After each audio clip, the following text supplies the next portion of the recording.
So what do you do with all your scrap wood? Little pieces like this. Well, you can make them into dowels. And I'm going to show you right now how to make a simple jig to make dowels. And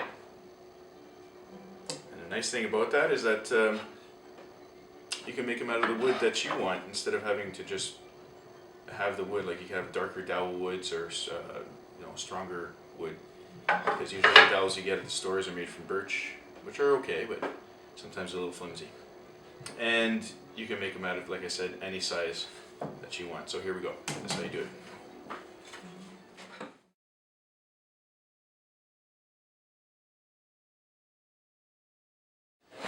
Okay, so you're going to take a 2x4 or a 2x6 and you're going to cut it so that it can hang over 6 inches on each side of your table, of the table saw.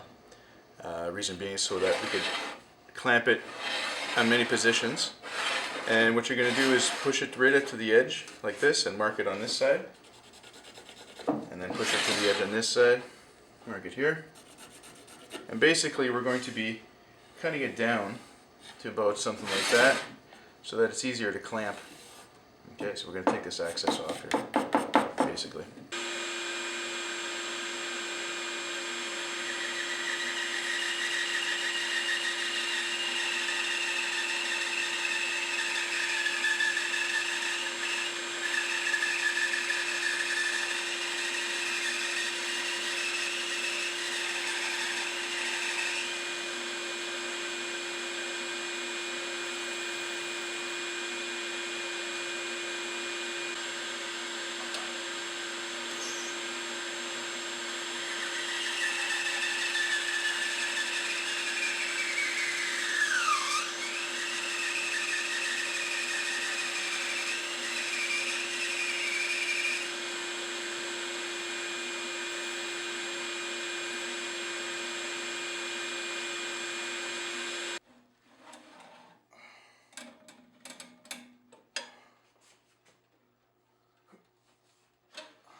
Okay, so I've marked 3 spots where I'm going to put holes. Make sure you mark or you write down the size of the holes you're going to be putting in, just so that you don't get confused in what these sizes are. So I've got a 1/2 inch, 3/8, and a 5/16. You can have any kind of exotic hole that you want. It's fantastic. Beautiful little thing.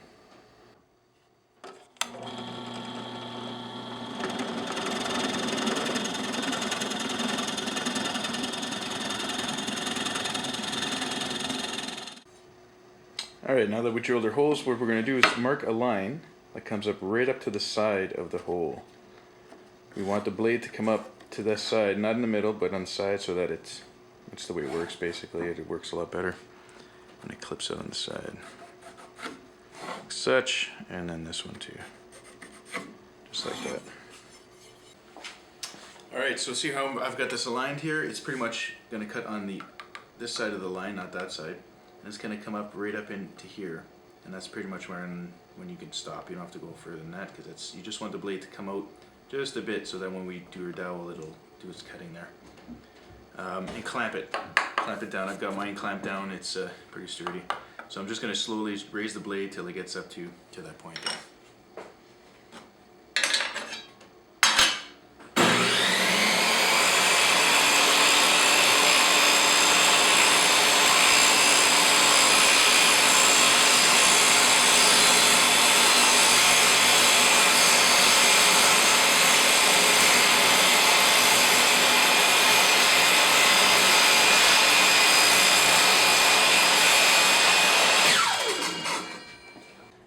Has to start coming up at the edge of the hole, so that's where it starts to cut. Otherwise it won't even be able to fit in the hole. Like the cut won't fit.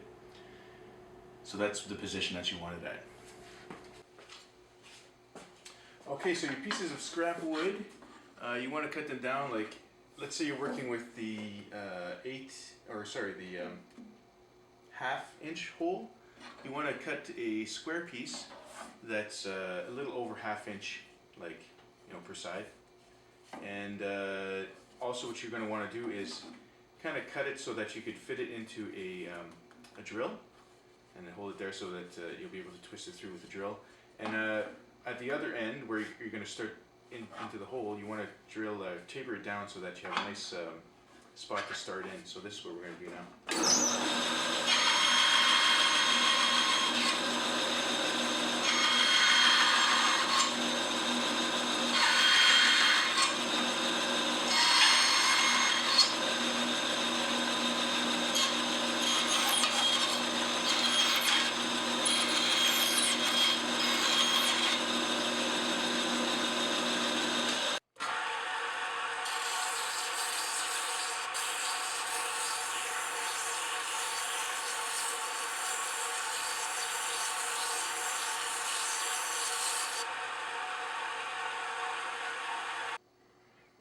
Alright, so here it is. I just put it in the drill. We've got that part, which we're going to start up this way. Now again, the saw blade's on this side, so when you put it in the hole, start this way and then slowly come in like that as you're turning it, as it's coming through. And you'll see it'll just start to cut. And once it's in, try to stay as straight as possible, going straight through. Take it nice and easy. Don't push it. There can be some kickback if this is too high. If the blade is too high, you'll feel like kickback, or you're pushing too fast. Take your time. It can, and you'll notice too that if you come back down into the blade, you'll get that kickback. So kind of keep a steady hand, no fast movements or anything like that, because again, this could be dangerous too. It's one of the most dangerous instruments. Okay, so we're going to start it up, and then I'll show you the whole process right now. Okay.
Alright, so here we see, or do we see? Yeah, we do see.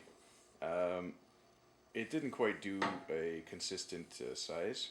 It was shaking around, and the thing is, the blade itself was a little bit too high. So it's cutting a lot of stuff when it wiggles around. So you want a lot less cutting.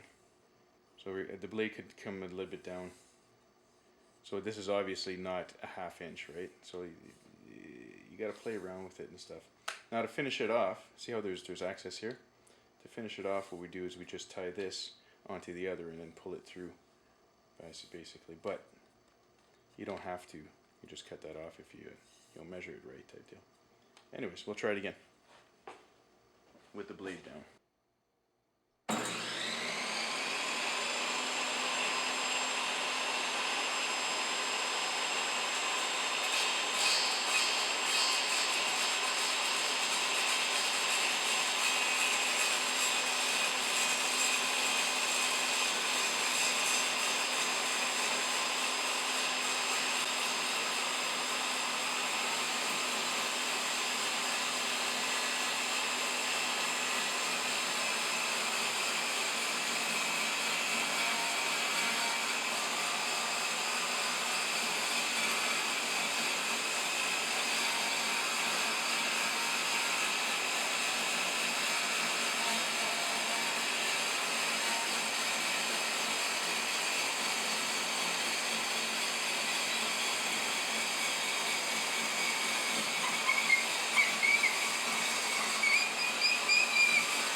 Okay, so this is much better. There's a little spot here that I guess I was pushing into the blade a little bit. What you want to do too is remember, see how this blade is on this side of the hole. You want your turning to turn into the blade and not out of it. Alright, so here's a wide shot of the tool. That's basically what it looks like right there. And I've been cutting this. These are the ones I've cut so far. Not too bad. Now I just found a trick too, that when you're pushing it through the hole, you want to get it straight as quick as possible, because if it cuts on the side, it'll start cutting closer to the edge of the of your piece, and it'll start to wobble. Also, when you're pushing up against it, or when you're feeding it through, you want to make sure you do push up against it, so that the circle is completely engulfed, like all the way around, constantly, so that it stays straight. What I was doing at first was cutting it too slow, and it was cutting too fast, or sorry, cutting away a lot more, and start to jiggle inside the hole. So what you want to do is keep a good pressure in there, so that it's always like sealed, and it feeds through a lot better. You get a nicer, like this one here is what, if you could see, that's a lot nicer than this one here, because this guy was a little more wobbly. You can't really tell right now, but that's what I found. Do push, give a good pressure to when you're feeding it through, so that it stays in contact with the whole circle. And yeah, anyways, enjoy. If you have any questions, type me something, or subscribe, and we'll see you soon. Ciao.